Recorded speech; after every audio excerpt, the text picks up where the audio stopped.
இந்த குறுகிய காணொலியில் நாம் பார்க்க போகிற விஷயம் பெர்மியூடா முக்கோண பகுதி பற்றி தான். ஒரு மர்மமான முக்கோண பகுதின்னு எல்லாருமே அறிஞ்சிருப்பீங்க. இதுக்குள்ளே போகிற விமானங்களும் சரி கப்பல்களும் சரி காணாமல் போகுதுன்னு பலர் அறிஞ்சிருப்பீங்க.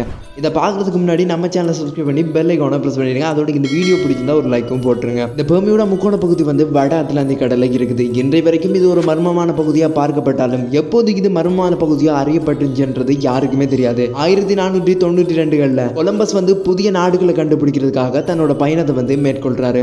அந்த சமயத்துல இவரோட கப்பல் இந்த பகுதி, அதாவது பெர்மியூடா பகுதிக்குள்ள வந்துடுது.